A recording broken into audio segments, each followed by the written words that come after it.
Welcome everybody today. Thank you all for joining. So first of all, of course, a warm welcome to our guest speaker, Besa Shahini. We're really glad that you wanted to join us today. It's an honor that you had time and wanted to join. And of course, us also welcome to our audience. We're really happy to see all of you. So just information for everyone, this event is recorded. So that if you want to have your video on and off or write questions, it's all up to you, but just so that you know. I'll just briefly introduce the European Debate Initiative, who is hosting this event. So we basically organize events with different experts from different fields. So we have debates with diplomats, politicians, central bankers, members of the European Parliament, or NGO experts. And today we have the honor of you, Besa Shahini, joining. And all our events are published on Facebook, so make sure to check that out. But let's get started for today's debate, which of course is about, well, the life of a politician as a minister, but also education policy, and how you make changes, how you transform visions into real policies. Just a small practical note: if you have any questions during the debate, you are feel free to write them in the chat and let us know if you prefer to ask them yourself out loud, or if you prefer us asking them for you. That's completely up to you. And then we can give you the floor when it fits. But we'll start with an introduction of our guest speaker. Yes, so welcome everyone, and we welcome Besa Shahini. It's a great honor that you're here with us today. And I mean, we had a lot of different speakers so far, but sometimes we also have speakers that are really an inspiration to people of our generation. And today we have the honor that we can invite such a person inspiring us, because Besa has worked both in the field of education as a researcher, so analyzing problems, proposing solutions, and fighting for a better education system in her country. But she also had the opportunity to try to find solution as a politician. So seeing this combination is very interesting, and I think we can learn a lot from your experiences. So quickly introducing you, Besa Shahini was born in Kosovo. So she grew up as a child there, and when the war started at the end of the 1990s, so we sometimes forget that there was a war in the region not long ago, she had to flee to Canada as a refugee. So she continued her education there and did a Bachelor of Arts in Political Science in Toronto, and then eventually later returned back to the region, working as a researcher, creating her own NGO and doing research on how to improve education. And doing this for several years, she gained an expertise in the field, and then in 2019 received the Albanian citizenship to become minister in the neighboring country. And so, yeah, it's a great honor to have you. Thank you. And maybe to start with the first question, how do you actually go from being a researcher, analyzing problems, to finding solution as a politician? How do you make this transition? Thank you, Fanny and Zoe. It's a pleasure to meet you all. Thank you for inviting me, and I'm looking forward to this discussion. I was offered the position of deputy minister in 2017 because the Socialist Party had won the election for the second time running, but this time they had a majority, like a full majority, so they didn't really have to make a coalition.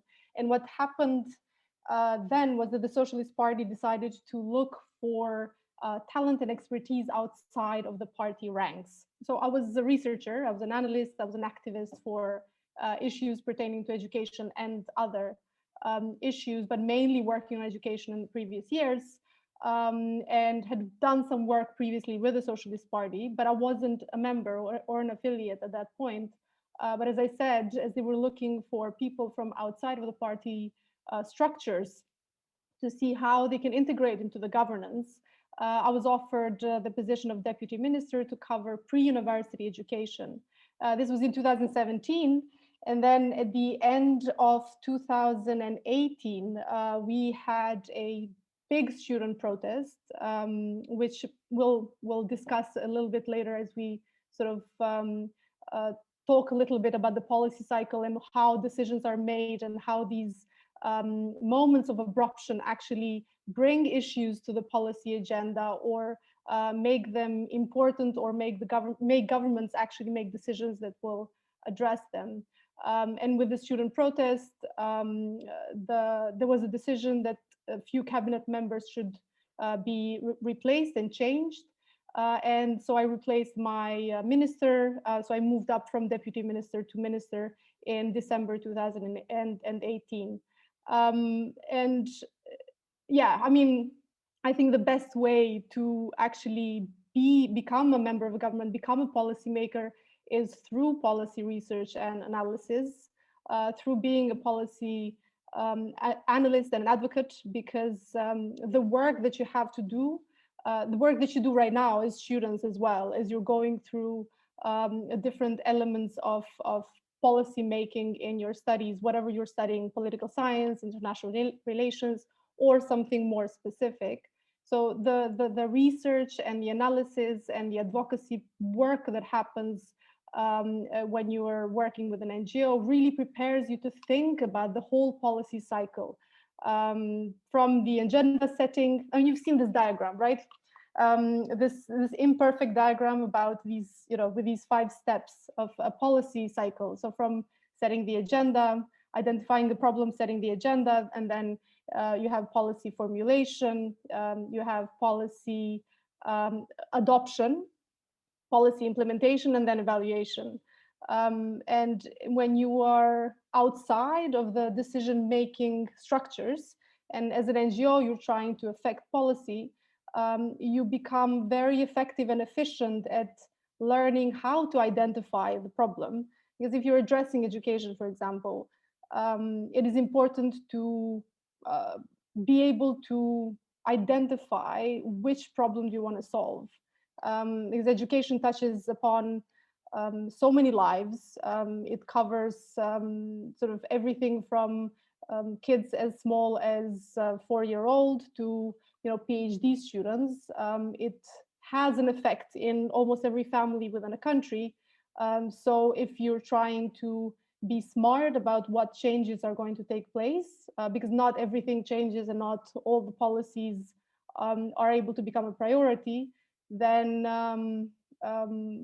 learning, being efficient and effective at learning how to identify the problem, where to insert your expertise, or how to advocate, and then how to make sure that something gets implemented, really sort of helps then when you become a decision maker, because you know how difficult it was to push something through, and you become a bit more sensitive also towards the different interest groups that are trying constantly to make sure that their point of view is reflected into the policies that that you're making. So my journey is a bit unconventional, since usually you have decision makers coming in from inside the party. So my journey was a bit reversed. I first became a deputy minister, and then I joined the Socialist Party, and I started sort of getting more engaged in with the politics of it all, as opposed to with policy making. But it is really helpful to come from this NGO sector, and having done so much work in trying to affect policy from outside, because as I said, you become very efficient in using your energies to really target the elements that are most necessary and most likely to give you success in terms of convincing someone to change a certain policy. So it was definitely an advantage then for you to come from this background and having the expertise as a researcher. Yeah, very interesting. And Zoe, you can go next. Yeah, because it really relates to what you're saying. So basically, when you go from a researcher to being a minister, it can be a really big advantage. But then if we have to turn to both challenges but also successes within, well, as a minister, what would you say like are the highlights? So what is like the greatest challenge but also the greatest success when you entered the field of politics, and how did you handle it? So let me just maybe bring some context into the last 2 years. There was this student protest that was, I think, um, important in terms of bringing a lot of the attention towards issues that had to do with higher education, and not just the attention of the Ministry of Education that already has the attention there, but the attention of the entire government. I mean, all countries have to deal with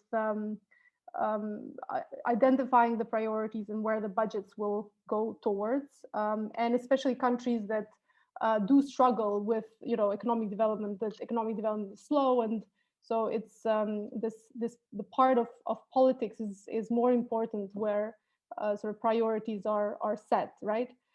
So we had the student protest, and then in spring 2019 there were opposition protests. I don't know if you had followed the Balkans at that time at all, but the opposition stepped outside of the parliament as a means of protesting. But in fact, it created a bit of a chaos for a couple of months.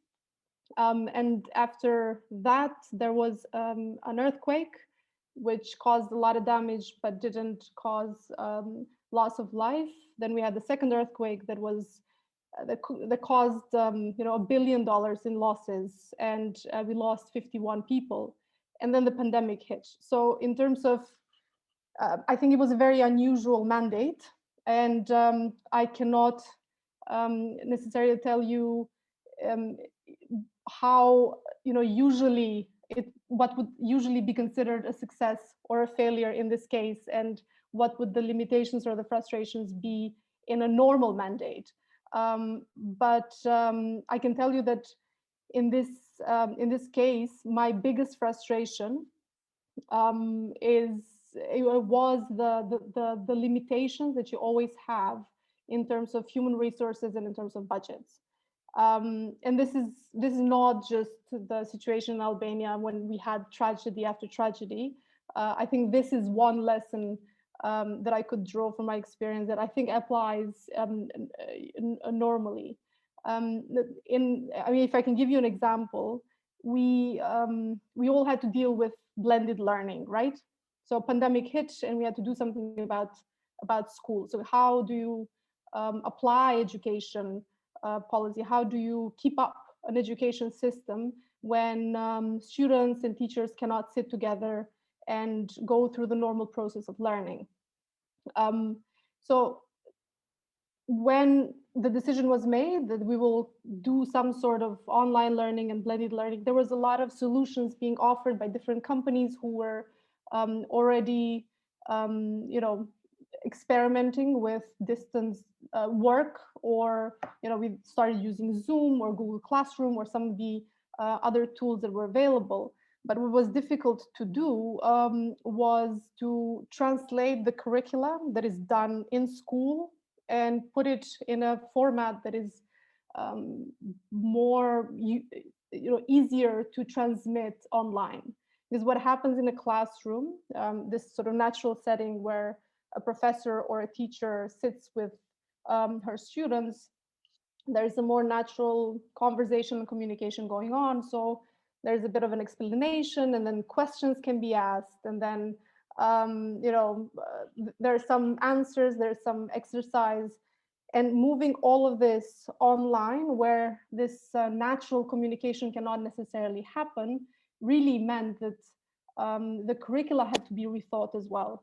And so while we, and I'm very proud of how quickly we went from learning in schools to moving online, helping kids from disadvantaged backgrounds to have a device to be able to go online, helping families to be connected to the internet, moving all of our education system on TV as well. So we've created this channel, this school channel, where all of the lessons were also filmed and transmitted in television.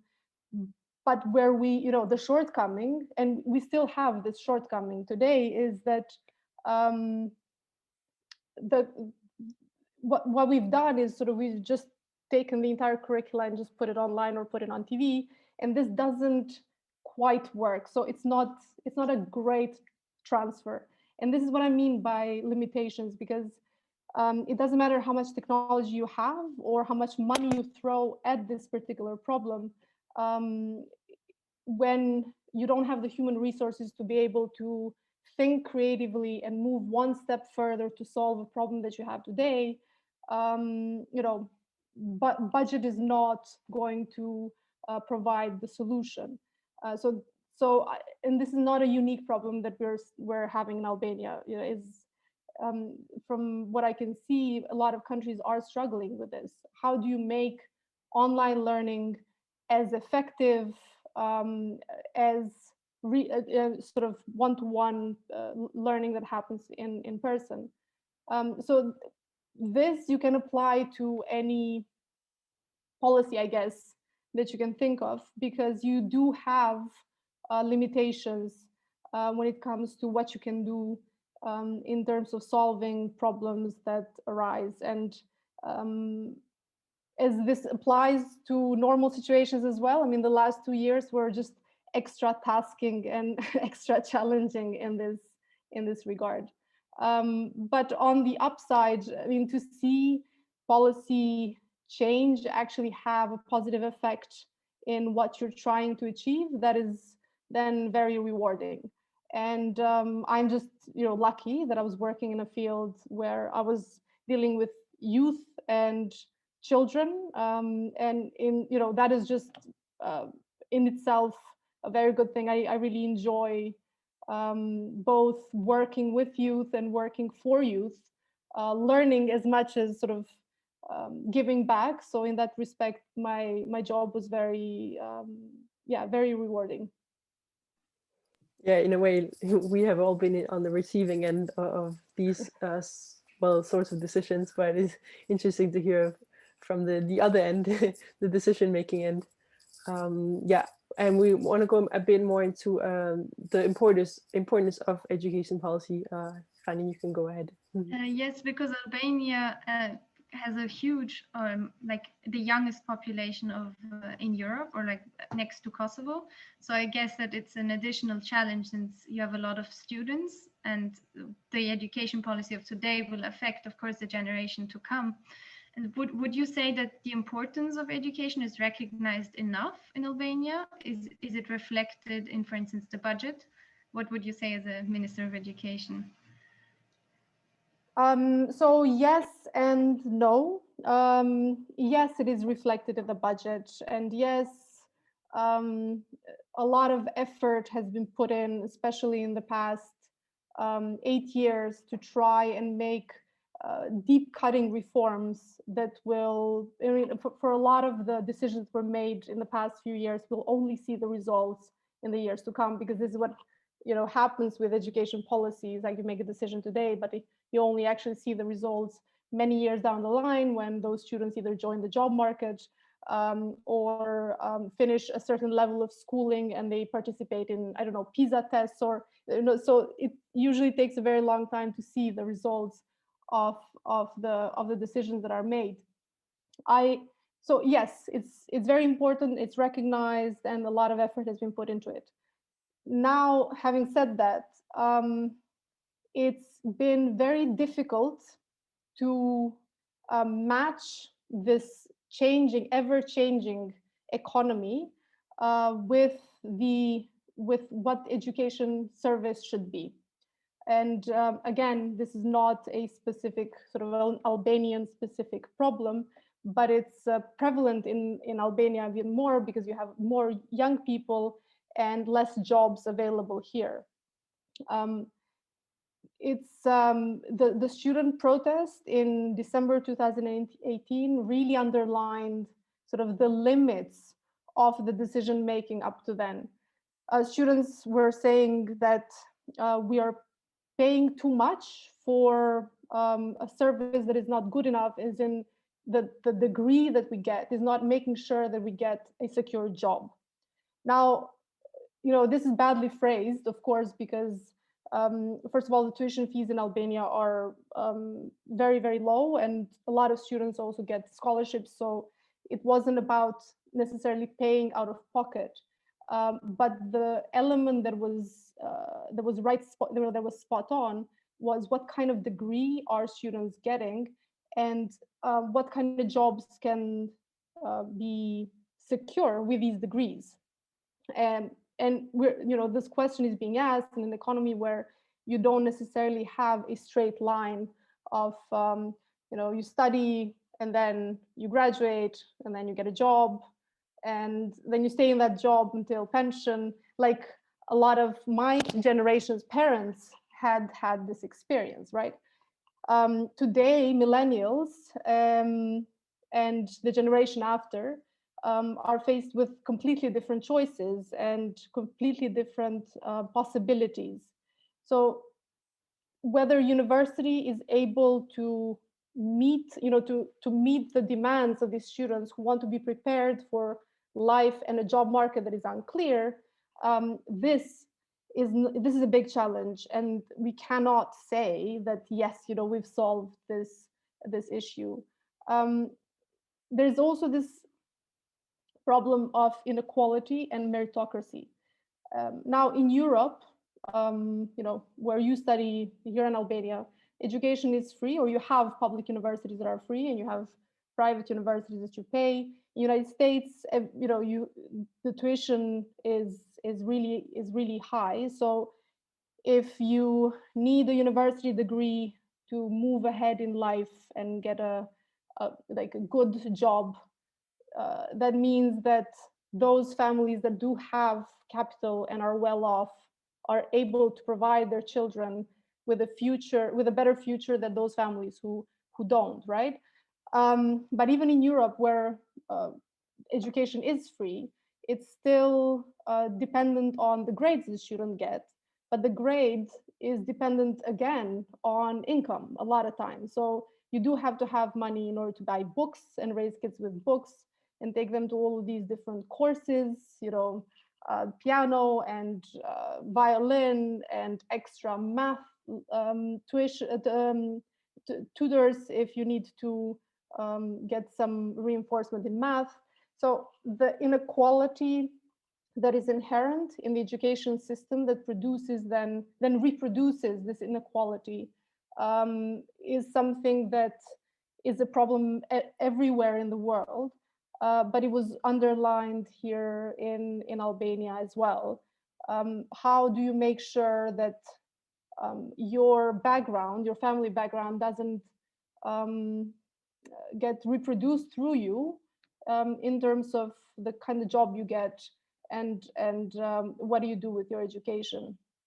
There was, because of 8th of March, just 2 days ago, UN Women published a report saying that in a lot of countries, gender parity took a step back, a 25-year step back because of the pandemic that kept a lot of women at home. And when women stay at home, gender roles are right back to where they were before. So women do a lot of the care work and a lot of the housework. So we've seen with the pandemic, these inequalities come to the fore. And I think once we are moving out of the woods and we have maybe put some of the stresses of the pandemic on the side, there's a lot of work that needs to be done on this particular question of equality and how education systems serve to make sure that there is equality between those who are well off and not so well off economically, but also between men and women and all different groups that exist in within societies. And this is difficult, this is challenging because reaching equality is an ever it's something that you strive continuously. It's not something that any country in the world really has fully achieved. And I mean, as you said, you were very busy with the pandemic in the last, during your mandate. Well, did you also have an opportunity to address these issues as a minister? Did you have proposals to maybe tackle this inequality and or how limited is your range of acting as a minister when you only have 2 years to kind of change the quality of education? So the access to education, we did have an impact with our decisions, because you can make a decision to increase scholarships and to increase the means-based scholarship, as opposed to just the scholarship that you give to students who have the better grades, right? So we've done a lot of this, especially after the student protest. The means-based scholarship was increased across the board. And of course, this is given through universities. The ministry doesn't give the scholarship, but we did subsidize a lot more the tuition for all of the students. So you can make decisions that affect access and equality. But in terms of quality of education, this is not something that can be achieved very quickly. I mean, these are decisions that are made slowly, and even if the decisions are made quickly, the effects are seen in many years down the line. One example of this, we looked at the quality of pre-university education really depends on two things. We've done this study in Kosovo, we've done a study in Albania, but if you read any study, if you have quality materials, so textbooks or whatever materials that teachers have access to, and if you have good teachers, this is all you really need to improve quality of education. Everything else is extra, whether you have clubs or you have other services that you can provide your students. So how do you get to have good teachers? You need to train them well, and faculties of education are very important in this regard. Back in 2018, we took a decision that in order to be admitted in faculties of education, you need to have a certain average grade from high school as a prerequisite. So we get only the best trained young people to the teaching force, right? And then you need to maintain a certain grade in order to be able to, once you finish faculty of education, to be hired in a school. This is great, but we only took this decision in 2018, so we won't actually know until, let's say, 2023, 24, how this will affect the teaching force. Even then, we won't know. We will have the first generation of young teachers who are joining the teaching force, who come from this decision that we made, that we only get the top students from high schools into the degrees that will produce teachers. We don't know how, with the retention rate, like how many of those students who started off in faculties of education will stay in faculties of education or will move and transfer to something else. So when it comes to quality, it takes a really long time in the field of education to see whether you can make an impact or not. But having this in mind, you do calculate that into your decision making and into all of the different parts of the work you have to do in order to convince all the stakeholders that you need to move forward with a decision. I mean, it wasn't easy to take the decision that to get into a faculty of education, you need to have a good average, because it was considered that we were limiting the students' right to choose where they want to study. And this was a very big opposition that came from different groups. And it was difficult to convince everyone that, well, maybe students can choose to study other degrees, and universities can decide what the criteria for those are. But in terms of education, where the state is the biggest employer anyway, we need to have only the top students who follow this track, because we want the best educated to be educators. So yeah, so quality of education really takes a long time to be installed. That maybe makes it one of the policy fields that's harder in terms of seeing results immediately, because it's long term, of course. And so in terms of your well, former job as a minister, when you go about trying to make policy, of course, you need coalitions and deals within the parliament and within the government. So how is this in practice? So is there a lot of confrontation, you know, between the government and the opposition, and how much of your maybe daily of your 24 hours do you spend on alliances and this whole political game versus the time spent on maybe, you know, qualitative, like actual policy making? What is the balance between the game and the, well, and the content? So this is a very good question. I teach this course for young policymakers, and I usually, you know, I lead with this. I tell them that once we understand that policy making is actually policy changing, it really changes our way of thinking around the work that has to be done for a certain policy to go through all of the different stages and actually be implemented. So we never work in a vacuum, regardless of what it is. You know, you're trying to get a community to recycle more, or you're trying to get teachers in rural Albania to move online, whatever it is that we're trying to do. In fact, we're trying to change something. And it's not just the recipients that have to change their behavior and have to change the way that they were doing things until that moment.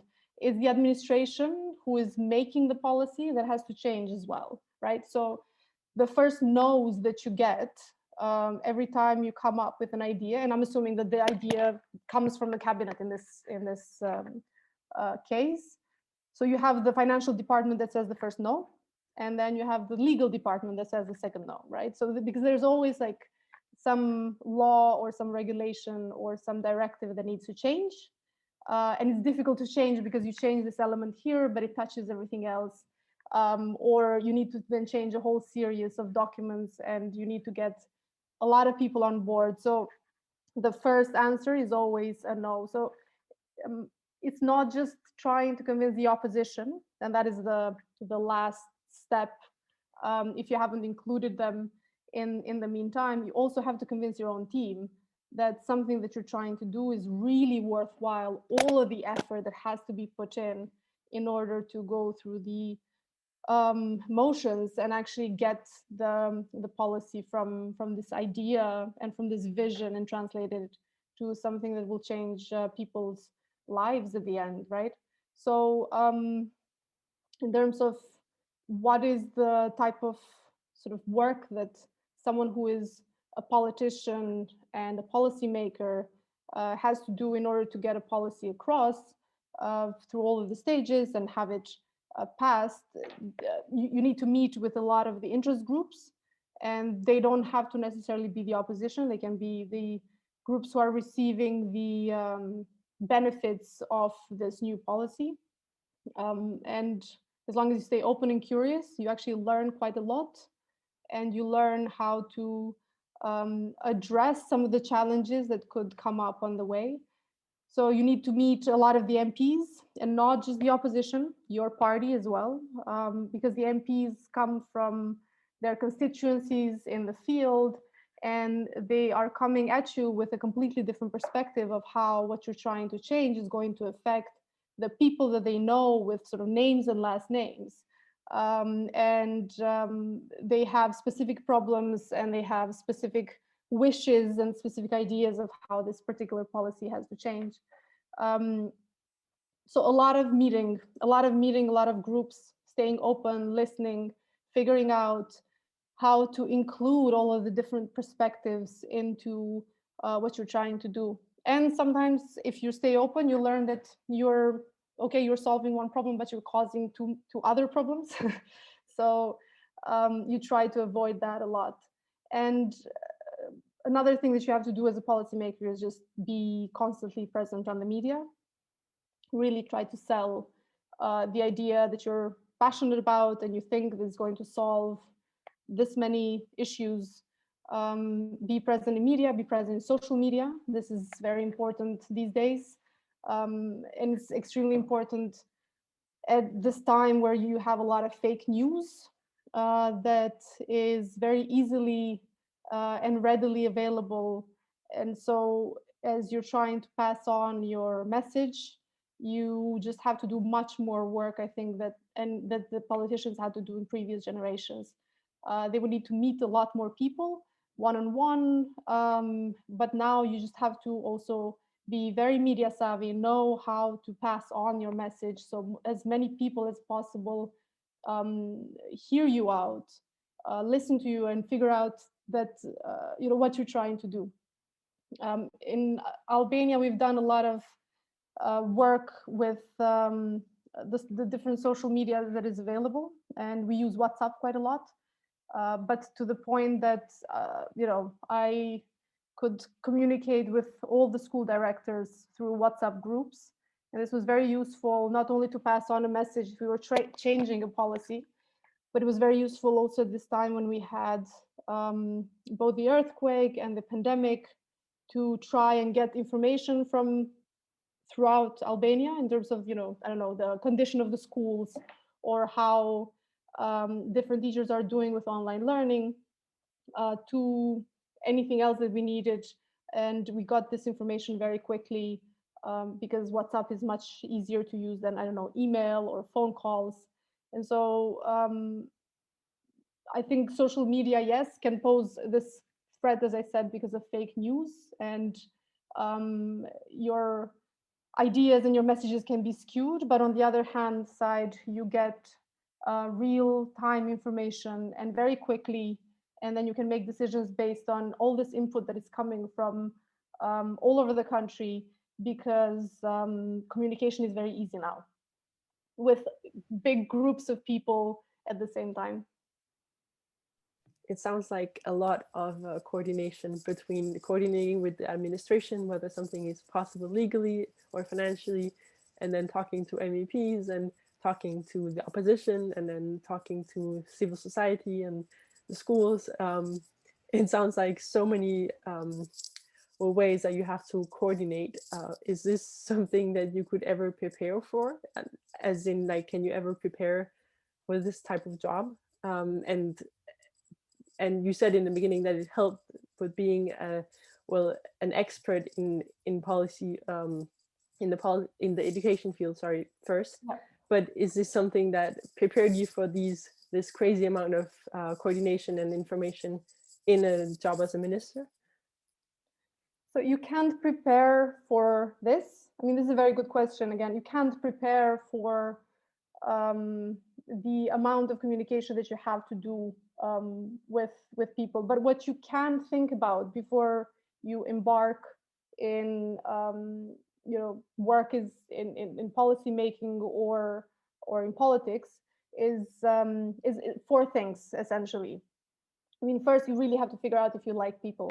And I'm not even talking about whether you're introvert or extrovert. It's just, do you genuinely like to be around people? And do you genuinely like to work with people to change things? Because essentially, whether you're a policymaker or a politician, there's a difference here, but especially if you're a politician, you are going to be around a lot of people, and you need to manage teams, and you need people who follow you, and you need people who you will organize. And so, if this is something that you enjoy, to work with others and make an impact and make a change, then yes, this is a really good, I guess, a career path for you. You also have to be able to make decisions. I mean, you would be surprised how many things could go wrong by sort of being afraid of taking a decision, more so than making a bad decision, because you can make a bad decision and you figure it out is bad, and then you gather your team around and you try and make a better decision and fix sort of what has gone wrong. but not making a decision creates a lot of anxiety and creates a lot of uncertainty. And it's really not, it doesn't create a situation where people like to work with you and, you know, follow you and support you and give you their best ideas, right?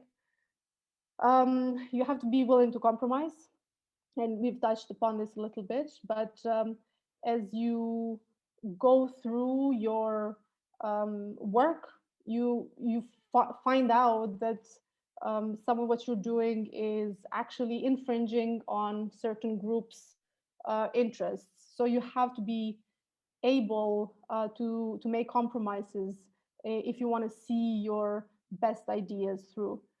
And you have to persist in what you believe. I mean, especially if you're a politician, you have these political cycles, and sometimes it's just loss, loss, loss.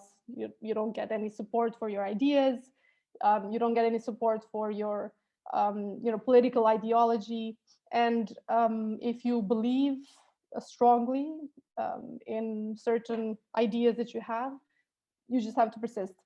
And then the political cycle moves in a way that at some point you come on top and you can really push for to shape the policies through your perspective and through your ideas.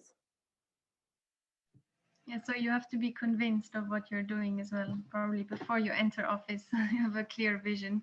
And maybe one more question about being in politics. Would you say that it has an impact whether you're a woman or a man? Does it influence you, or does it make the job harder? It's very difficult for women in general to be in politics. I mean, it's difficult in the Balkans because our societies are more patriarchal. But overall, the gender roles are preset, and societies consider that women are more prone to do care work and housework. And what this means in practical terms is that all of the work you need to do to be good at whatever you're doing, but especially if you're in public service and you're in politics. So you need to study, you need to read, you need to have these networks, you need to spend a lot of time with other people. And if you're spending, I think it's on average 3 hours more, women spend 3 hours more per day in care and housework than men.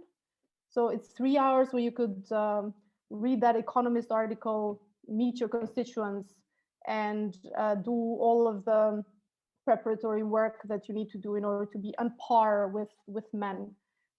So it's difficult. It's much more difficult for women to be in politics than it is for men, because the world is designed for the way that men work and function, and it's designed to push women towards this care work or this unpaid work that prepares all of the that prepares the workforce, in essence, because all of the babies that are born and are taken care of free of charge by women, they are eventually going to be part of the workforce. And so I think policymakers are more and more aware of this and are trying to come up with decisions and policies that enable women to join the workforce on more equal terms, that are enabling men to take more parental leave. They're encouraging men to share some of the housework. But again, we're not there yet. A lot has been achieved, but we're not there yet. And I mentioned before, but the UN Women report that gender equality has taken a 25-year step back because of the pandemic, because once we were all locked inside the homes, women very quickly took on the gender roles where they just took care more of their children, who are now also doing homeschooling, and took care of the elderly, who are now getting more sick, lost the jobs and couldn't really get back into the workforce because there was nobody to be able to take care of their kids since the kindergarten was closed. And this reflects across the board. This is not just for the women who are working in low-paid jobs. this is all women. So it's difficult. It's more difficult for women to be in public service than for men. But a lot has been achieved in the last decades. And I think if we keep the fight going and remember that sort of the patriarchal system is still alive, and we all need to do our bit in order to um, achieve equality at some point in future generations. Yeah, so it's definitely still a challenge ahead. And with the pandemic, yeah, if we have 25 years, if we lost 25 years, then it's even more hard. But would you maybe since the population is quite young, maybe you could see this as an advantage, because people who will be educated now will then later also maybe reproduce gender roles. But do you think it's possible to influence how they are educated now and influence the way gender role is perceived in society, or even be a role model for other women in society? I absolutely believe that through the education system, you can get a lot done. We started this program. It's called Feminist Education, where we are, we have worked a lot with the psychologists in schools and some of the head teachers to train them on some of the main sort of fault lines when it comes to gender roles, and so they can work with students in each of the schools to address that and just make them aware of the language that is used, make them aware of situations where even young people are falling in gender roles unconsciously, not even knowing that that's what is happening, because we believe it is important to make everyone aware so they can go through the student experience while really fighting for this equality. So yes, the education system is extremely important, but at the end of the day, it's also the economy. And this is more difficult than to address, because it doesn't depend on a law or a policy or throwing more money at it, right? If women around the world don't inherit as much as men, and we know that most of the money that people have is actually inherited as opposed to earned, then this inequality is going to persist unless younger generations who are different, you have more and more women graduating. You have more women graduating in degrees that they didn't before. So unless this is paired with the element of capital, how capital is passed down through generations, and more women asking for their inheritance more persistently, and being part of these family businesses where money is then passed down through generations, then I'm afraid the progress will not be as fast as we would hope, because it's not all about educating oneself about gender issues, but also just getting an education in general.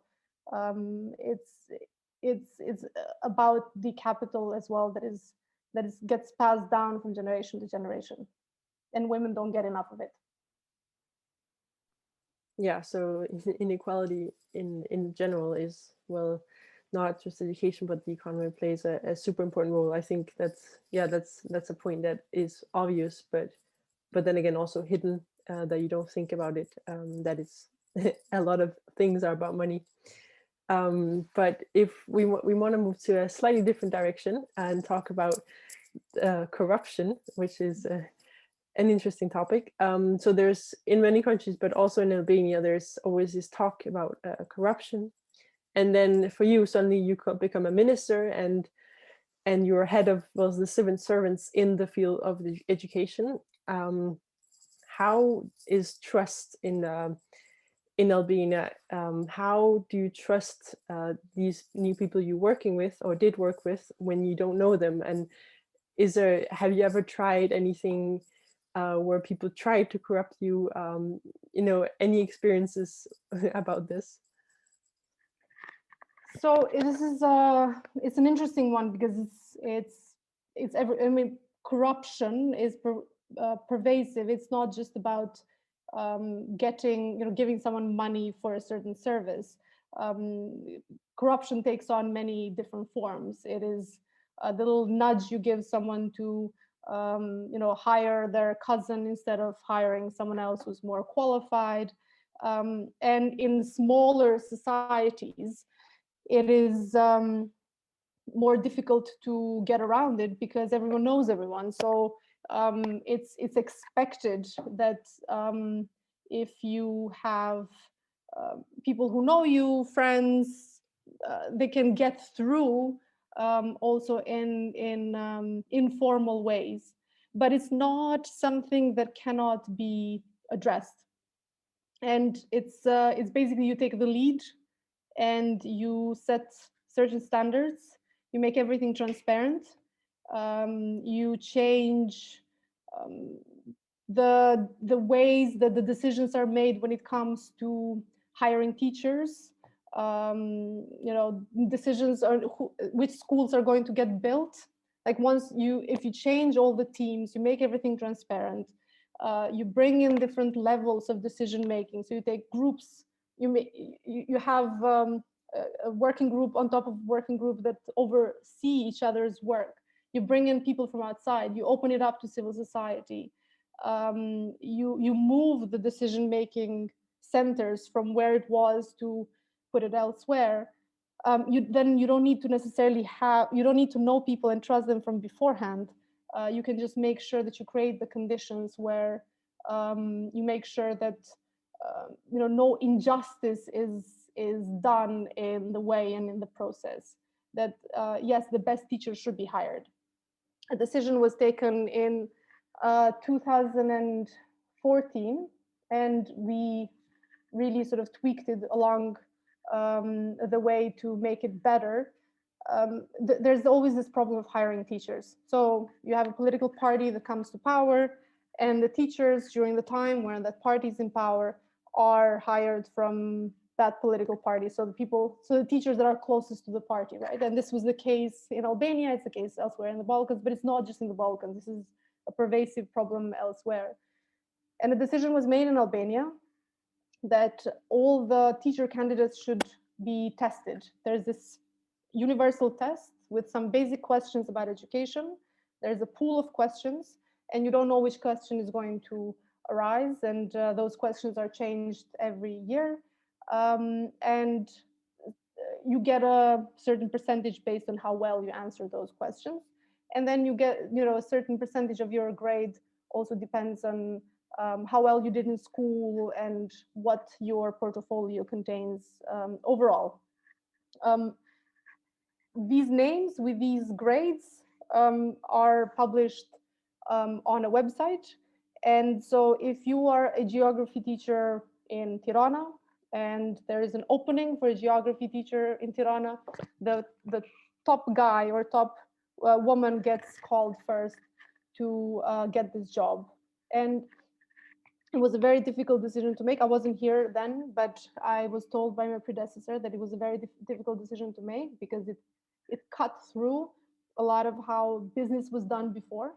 But today no one questions that in order to become a teacher, you need to go through this process. And yeah, so once you make everything transparent and you make your decision making, you involve more people in your decision making, you publish everything, all the minutes of your discussions, then you don't have this problem anymore. So I want to, before we open the floor up, so I'll ask a final question, and then everyone can pitch in with their questions. But just to wrap up this this topic with corruption, or actually everything we've talked about. So in the time that you were a minister, we've talked about a lot of challenges that have been, for example, with corruption or gender inequality or different other things. How much can you get done within this short term, you could say? Do you feel like you made a change? What worked, what didn't work?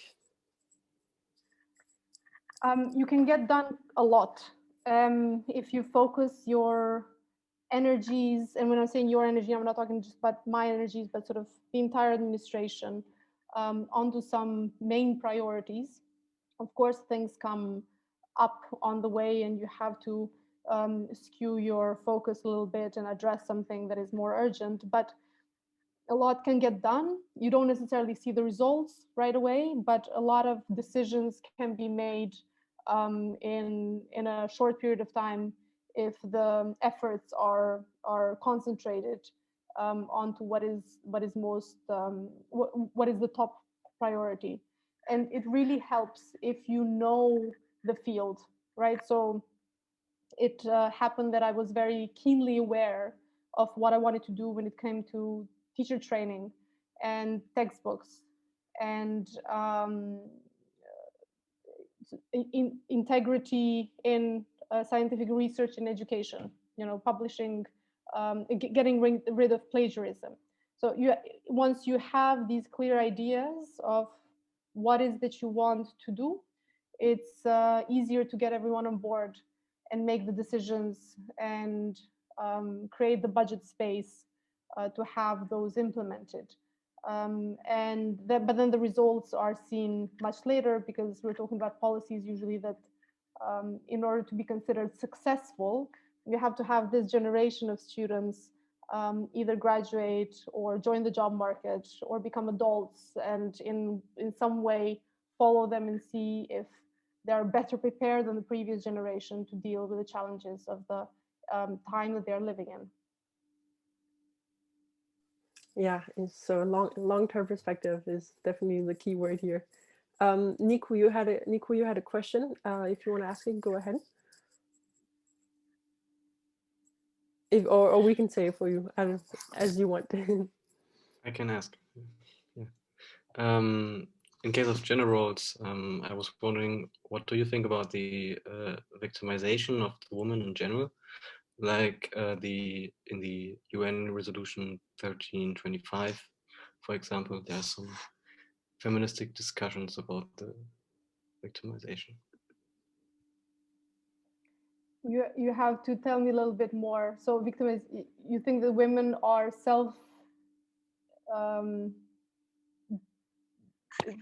they're making themselves a victim? No. Okay. They are described as humans who need special safeties and are in general there for their children and to care for their children. But maybe this doesn't address education, or I don't know if Besa wants to answer, but I don't think, yeah. No, I do want to answer. I'm not sure if I quite understand. So look, women have taken on these gender roles because those gender roles were given to women, right? So women didn't have the same rights as men. Until 100 years ago, women couldn't vote. Until the 70s, women in Germany couldn't get a job without asking their husband for permission, right? So it was the entire society was designed in a way that you create these nuclear families where life happens, children are born, children are raised, and then the children then sort of join the job market, male children, and then the female children grow up to become women who reproduce, right? So we live now at a time where a lot has been done by women and men in the past to try and break down these gender stereotypes so you can get more women to become members of society that contribute outside of the home, because it's considered that more people participate, the better our societies will be. So I mean, the point that I was making before was just that we're not there yet. And despite all the work that was done, women and men are not equal. They don't have the same opportunities. And even when they do have the same opportunities to join school or join the job market, because the gender roles are so inherent and internalized, women still end up doing a lot more unpaid work, which then makes the whole situation unequal, because women end up spending a lot of their time doing this unpaid work as opposed to joining the job market or becoming, fighting on par with men. So in this sense, I think it is up to your generation to continue, mine too, because we're still sort of young and fighting, but it's up to your generation to continue the struggle until we reach a moment where that is more kind to everyone and that is using the, sort of getting the best of all people in the society to make the society better for all. I think that's a really good answer. But yeah, it's a persistent problem that not one minister or one government can ever address. It's a process, of course. But if we take a twist back to the field of education specifically, if we connect this to your personal background, I mean, you went to school in Canada. Well, so how would you say that your experience with education abroad maybe affected your views on the education policy? Did it affect how you look at things from before and after you studied abroad? Oh, a lot. One thing that I think your university does, and what the university in Canada, where I did my master's degree in Berlin. After that, I did my high school education in Canada as well. I mean, one thing that you get out of education is not necessarily the content. Yes, you will, if you're studying physics, you will become, a scientist, and you will remember some of the physics that you've learned in school. But mostly, you will learn how to learn, and you will learn how to make how to build the network around you to get the information that you need. To make the decisions that you need in order to become the adult that you should be in order to have a good, a better sort of life, and not just in your profession, but in your life as well. And not always did I see the same standard being applied in universities here. So I would always take examples of sort of my studies abroad to try and underline what is that we should be achieving in terms of the education standards in Albania, in Kosovo, in the whole region where I was dealing with education. And this is not to say that there are no problems with higher education elsewhere, not at all.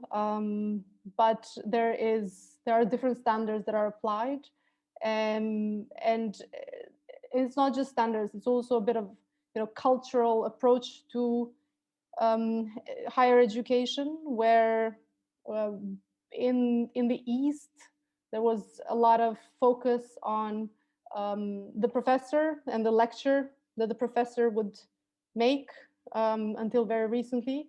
This is now shifting towards, it has shifted, but I don't think it has shifted properly towards the students. So the student has to do a lot more work, a lot more research, do a lot more independent work that will teach them not just the content that they're trying to master, but all the other skills that they need, like research, how to get information, teamwork when you're going around a project that you have to present in school, etc. So yes, it had definitely affected me, influenced me, the education that I've done abroad, and the ideas that I have about how school should help young people to achieve these satisfactory lives as adults. I mean, so it's definitely education plays a role and informs you after, and it's good that you that you had this experience from abroad, because you could also test what worked for you and what didn't, and then apply it maybe in your country. And now, we are all quite young. We're still researchers or still in education at universities. And what would your advice be to students who maybe want to change the world around them for the better? And what skills would you say we need to go out there and bring about positive change?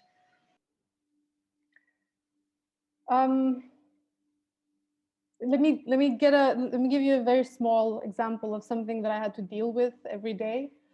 When I asked someone in the team for information on a certain topic, something came up, and you need to find out very quickly how to address it.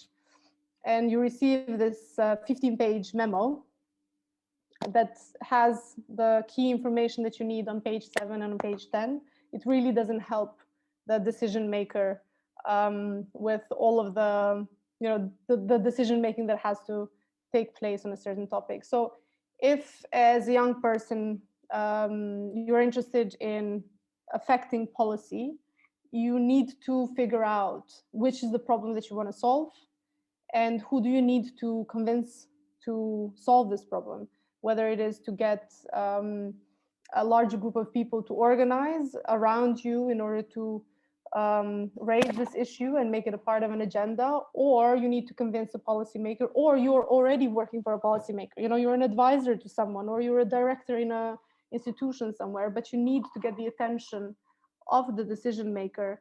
You need to define the message. So define the problem, define the message, be clear and concise, and try to help the decision maker solve her or his problem on the way, right? Because writing the 15-page memo, containing only part of the information you asked for, and then having it buried somewhere on page 10, that's really not an effective way to sort of address change, should you be in a position to really advise someone, which I'm sure some of you, if you're interested, will if you're interested in policymaking, will probably end up working in a position similar to that. So there's this book that you have to read, is How to Write. I don't know if you've come across this in your studies. We worked with, I've come across a suggestion that people should read this book in different places. Just very recently, I was listening to a podcast.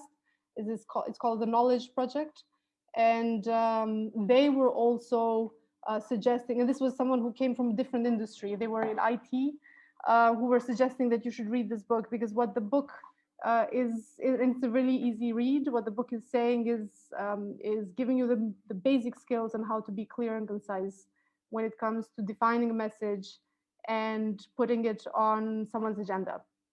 How to write clearly, how to write Zissner. I will write down the title and the name. I will send this to you. Yeah. This is, if there's one tip that I can leave you with, is read this book. It's easy, and it will help you not just with your schoolwork, but it will help you to really sharpen your minds as young people who want to advocate for policy change. Wow, thanks a lot. That's some good recommendation. I wrote them down so we can let people know after. We can post them actually. But yeah, I think that concludes the series of questions we had for you. It was super interesting to hear everything about education policy and being a researcher. So something that I thought was like particularly interesting is that probably your term or your time as a minister has probably maybe had some of the greatest challenges because of the pandemic. I mean, it's not unique for you, but it's unique for this time, which probably no other government or minister had to deal with before.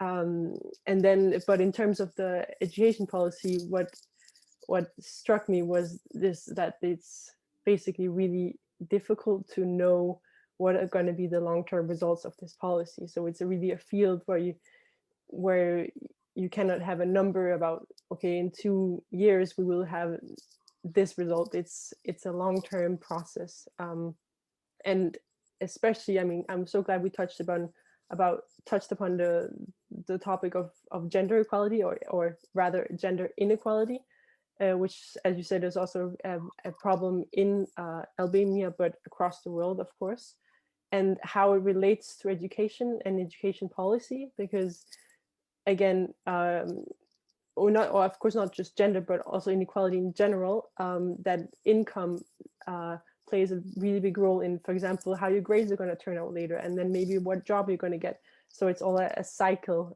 So I thought that was a really interesting point about this cycle of inequality in a way.